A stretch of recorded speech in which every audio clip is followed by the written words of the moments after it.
तो आज बीजेपी अपना स्थापना दिवस मना रही है।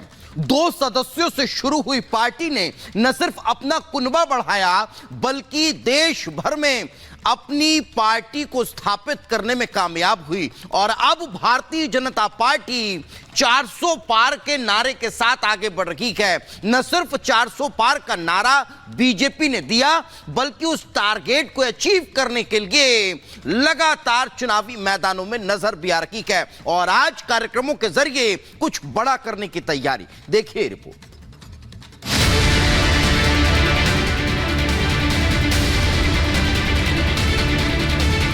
6 अप्रैल 1980 को बनी बीजेपी आज अपना 45वां स्थापना दिवस मना रही है।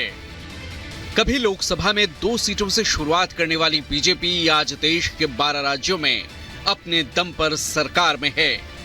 वहीं 4 राज्यों में बीजेपी गठबंधन सरकार में शामिल है। एक वक्त था जब बीजेपी को चुनाव में महज 2 सीटों पर जीत हासिल हुई थी और आज बीजेपी का सूरज बुलंदियों पर है। अब की बार 400 पार का नारा फिजा में गूंज रहा है। बीजेपी ने पीएम मोदी की अगुवाई में आम चुनाव में अपने लिए 370 सीटें जीतने का टारगेट सेट किया है।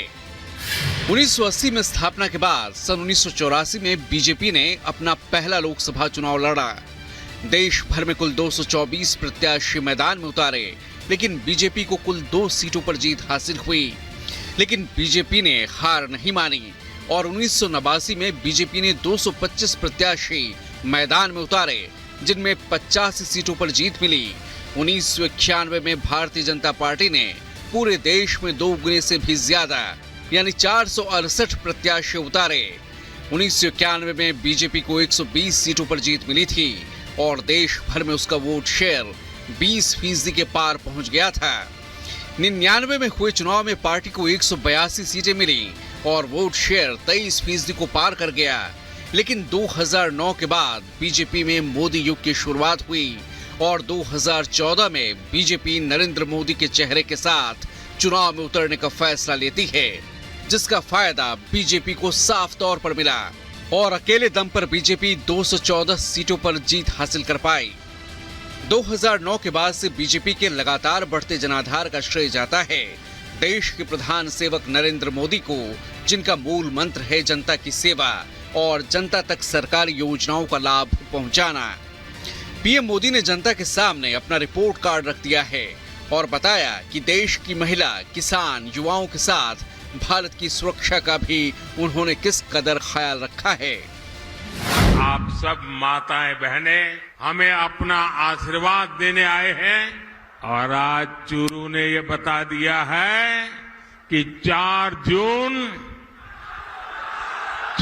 जून हमारी सेना ने जब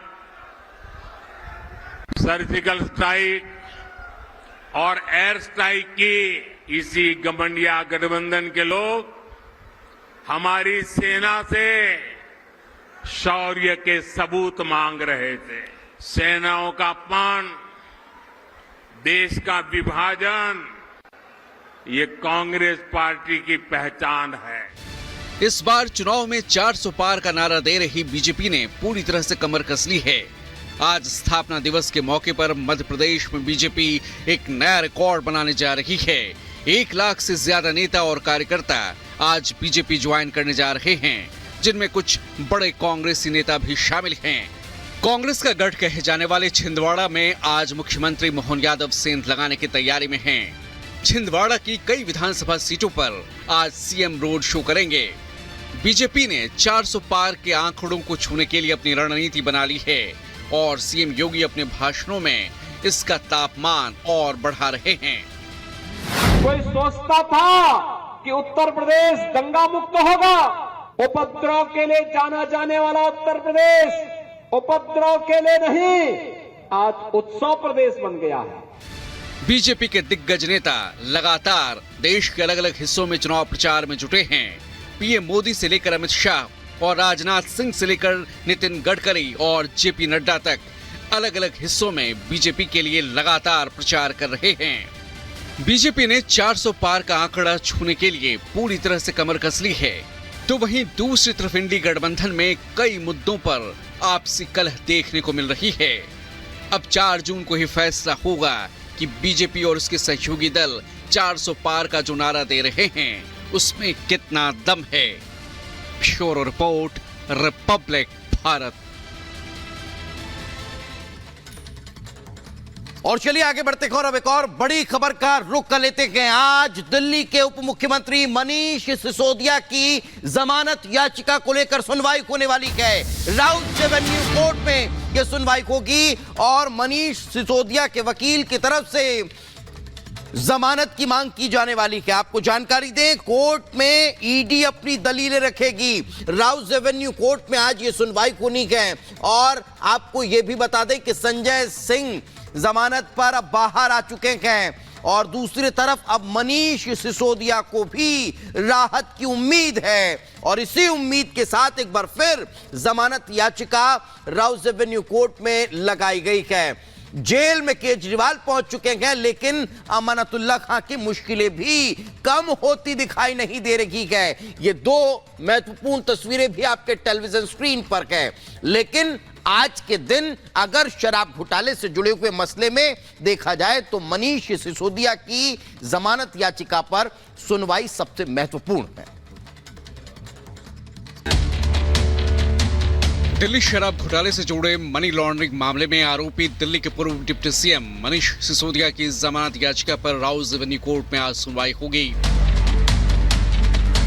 पिछली सुनवाई में मनीष सिसोदिया के वकील ने कहा था कि जांच एजेंसी ये साबित नहीं कर पाई कि पैसा मुझ तक पहुंचा भी है।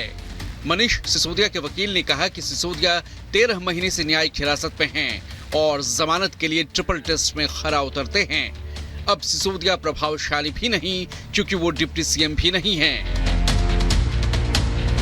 आज ईडी सिसोदिया की जमानत के खिलाफ कोर्ट के सामने अपनी दलील देगी। अक्टूबर 2023 में सिसोदिया की जमानत याचिका खारिज करते हुए सुप्रीम कोर्ट ने कहा था कि अगर अगले 3 महीने में ट्रायल पूरा ना हो तो सिसोदिया निचली अदालत में फिर से जमानत की मांग कर सकते हैं। Bureau report, Republic Bharat.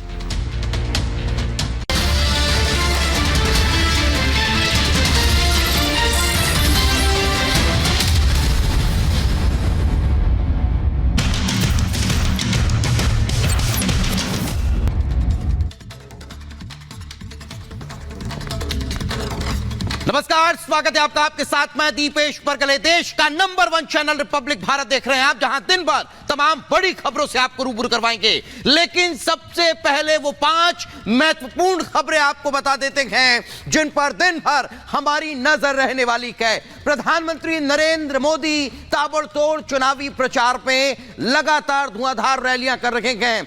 सबसे बड़ी खबर जिस पर नजर रहने वाली है। दूसरी महत्वपूर्ण खबर, मनीष सिसोदिया की जमानत याचिका पर आज सुनवाई होनी है। तीसरी महत्वपूर्ण खबर, लालू यादव के खिलाफ वारंट को लेकर भी हम आपको जानकारी देंगे।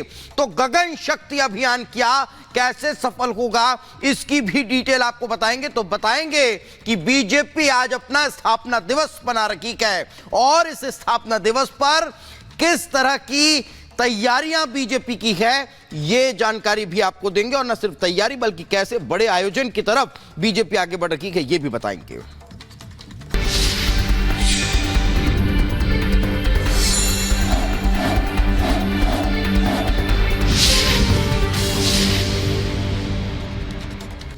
और चलिए सबसे पहले शुरुआत करते हैं प्रधानमंत्री नरेंद्र मोदी के चुनावी प्रचार की। तो आपको बता दें कि प्रधानमंत्री नरेंद्र मोदी आज बड़ी रैलियों को संबोधित करने वाले हैं और साथ ही साथ आज वे एक रोड शो भी करेंगे।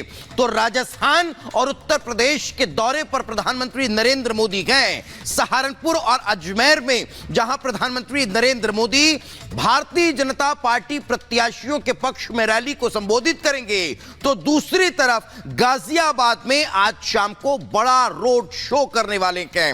लोकसभा चुनाव में प्रधानमंत्री नरेंद्र मोदी ताबड़तोड़ प्रचार लगातार कर रहे हैं। न सिर्फ 10 साल के कामों की जानकारी जनता तक पहुंचा रखे हैं बल्कि आने वाले समय के लिए बीजेपी का क्या रोड मैप है यह भी जानकारी दे रहे हैं।